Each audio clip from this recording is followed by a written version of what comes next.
The day of the cruise ship special test had arrived, and the students of Class E were excited yet nervous. They had trained hard for this test, and now it was time to put their skills to the test. The test consisted of several stages, with each stage getting progressively more difficult. As the students boarded the luxurious cruise ship that would serve as the test site, they were in awe of the grandeur and opulence of the vessel. The ship was equipped with state-of-the-art facilities, and the students couldn't help but feel a sense of excitement and anticipation. As the test began, the students were divided into groups and given specific tasks to complete. Some were tasked with navigating the ship's complex layout, while others were responsible for handling emergencies and dealing with unexpected challenges. Sans and Papyrus were paired up for the first stage of the test. They were tasked with locating a hidden room on the ship and retrieving a special key. As they made their way through the ship, they encountered several obstacles and challenges that tested their skills and teamwork. Meanwhile, Arisu Sakayanagi was busy putting her plan into action. She had formed an alliance with some of the other students and was determined to sabotage Sans and Papyrus's efforts. She had a team of students waiting to intercept Sans and Papyrus as they searched for the hidden room. As Sans and Papyrus approached the location of the hidden room, they were ambushed by Arisu Sakayanagi's team. The two brothers quickly realized that they were outnumbered and outmatched, and they were forced to retreat. Despite the setback, Sans and Papyrus remained determined to succeed. They regrouped and came up with a new plan, and this time they were able to locate the hidden room and retrieve the key. As the first stage of the test came to an end, the students were exhausted but proud of their accomplishments. They had faced numerous challenges and worked together as a team to overcome them. But little did they know that the toughest challenges were still ahead, and the stakes were higher than ever. The cruise ship special test had only just begun, and the students of Class E were in for the ride of their lives. The tension was palpable as the members of Class A and B closed in on Class E. The goal of the special test was to climb a tower and reach the top, but it seemed like some of the other classes were willing to resort to dirty tactics to get ahead. Sans and Papyrus stood their ground, ready to defend their classmates. Sans had a serious look on his face, while Papyrus was shouting words of encouragement to his friends. As the members from Classes A and B approached, Kakeru Ryuan stepped forward and addressed Sans directly. "This is where you and your friend's journey ends," he said with a sneer. Sans remained calm, but his eyes were sharp as he surveyed the situation. He knew that Class A and B had been bullying Class E for a while now, but he was determined not to let them win. Papyrus, meanwhile, was getting more and more fired up.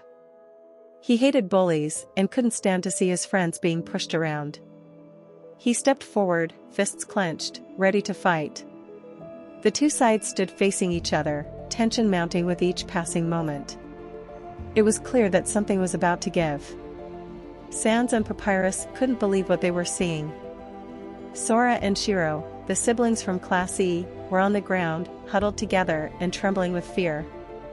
It was clear that the massive crowd of people had triggered a panic attack in both of them. The members of Class A and B laughed at the scene, taunting the siblings and making fun of them for being weak. Kakeru Ryuan, the leader of Class A, sneered at Sans and Papyrus, saying, "Looks like your teammates can't handle the pressure. This is where your journey ends." Sans and Papyrus looked at each other, their eyes filled with determination. They couldn't let their teammates be treated like this. They stepped forward, ready to defend Sora and Shiro. Sans spoke up first, his voice calm and measured. "You think this is funny? You think it's okay to make fun of people who are struggling?" Papyrus, on the other hand, was more direct. "You should be ashamed of yourselves. We may be in different classes, but we're all students of this school. We should be supporting each other, not tearing each other down." The members of Class A and B didn't take kindly to being lectured by students from a lower class. They stepped forward, ready to fight. But Sans and Papyrus were not intimidated. They stood their ground, ready to protect their friends and defend their honor. The tension in the air was palpable as the two sides faced off, each waiting for the other to make a move. The atmosphere was tense as everyone waited for the next move. Sora and Shiro were still on the ground, trying to calm down from their panic attacks, while Sans and Papyrus stood protectively in front of them. Kiyotaka Ayano-koji, the voice of reason, broke the silence. "We don't need violence. Let's just continue on our journey and ignore them." Kasuga shrugged, "He's got a point. We shouldn't let these guys get to us." But Azaoi was not one to back down. "Are you just going to let them bully us and get away with it? I say we fight back." Sans stepped forward. "I don't want any trouble, but we won't back down either. We'll defend ourselves if we have to." Papyrus nodded in agreement, his determination clear in his expression. The members of Class A and B looked at each other, unsure of what to do next. They had expected an easy victory, but now it seemed like Class E was not going to back down without a fight. Just as the tension was about to boil over, a voice boomed over the intercom.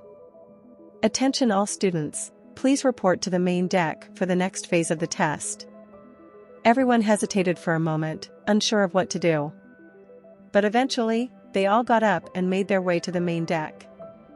As they arrived, they saw that the next phase of the test was a challenge that involved teamwork and strategy. They were split into groups and given a task to complete within a certain time limit. Class E worked together, using their individual strengths to help each other out. Sora and Shiro were able to use their problem-solving skills to figure out the best approach, while Sans and Papyrus used their physical abilities to help with the heavy lifting. In the end, they were able to complete the task with time to spare.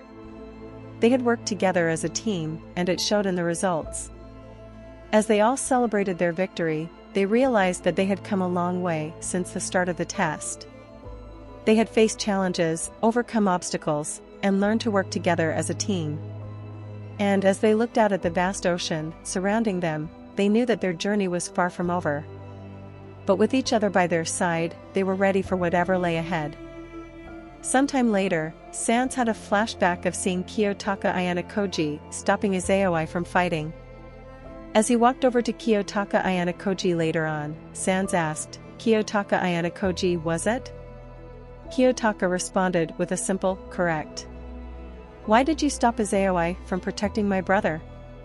Sans asked curiously. Kiyotaka took note that Sans didn't include himself in the situation as he told him what he wanted to hear. "It was your guys' fight, not ours." Sans was a member of the notorious group known as the Skeleton Brothers, and he and his brother Papyrus were known for their strength and determination. Kiyotaka Ayano-koji was a student at a prestigious high school known as COTE Senior High School, where he had been placed in the lowest-ranked class, Class D. Azaoi Sakamaki was a member of Class A, one of the highest-ranked classes in the school. Arata Kasuga was a member of Class B, and Sora and Shiro were siblings who were considered to be the best gamers in the world. As Sans walked over to Kiyotaka Ayano-koji, he noticed the other students' calm demeanor and level-headedness. Sans was used to dealing with bullies and troublemakers, but he had never seen someone handle a situation as calmly as Kiyotaka did. The flashback showed Sans remembering the day when he had approached Kiyotaka and asked him why he had stopped Azaoi from protecting Papyrus. He was curious as to why someone from a lower-ranked class would interfere in a fight between members of higher-ranked classes. Kiyotaka's response had been simple and to the point. He had told Sans that it was not their fight, and that he had no right to interfere. Sans had been surprised by the response, but he had also respected Kiyotaka's calm demeanor and level-headedness. The scene was set in COTE Senior High School, which was known for its highly competitive environment and rigorous academic standards. The students were all highly intelligent and driven, and competition was fierce between the different classes. As Sans spoke to Kiyotaka, the other students around them were laughing and mocking him and his brother Papyrus. Sans felt a sense of anger and frustration rising inside him, but he also felt a sense of respect for Kiyotaka's calm and composed demeanor. The scene was tense, with Sans and Kiyotaka standing face to face as the other students looked on. The tension between the two characters was palpable, with Sans clearly unhappy about Kiyotaka's interference in his fight with his AOI. The conversation between Sans and Kiyotaka was slow and deliberate, with each character speaking in measured tones. The dialogue was filled with subtext and hidden meanings, as both characters tried to feel each other out and determine their motivations. As the conversation ended, Sans walked away feeling a mix of emotions. He was still angry about Kiyotaka's interference, but he also felt a grudging respect for the other students' calm and level-headed demeanor. The scene was a slow build-up to what promises to be an exciting and tension-filled conflict between the two characters. It had been a couple of hours since the incident with Sans and Kiyotaka Ayanokoji. The night sky had taken over, and the silence of the forest enveloped the air. The moon was shining bright, casting an eerie glow across the clearing. Suddenly, a knock echoed through the trees. Arata Kasuga slowly opened the door to his cabin, wondering who could be out there so late at night. Arisu Sakayanaji stood on the other side of the door, a slight smile on her lips as she introduced herself again.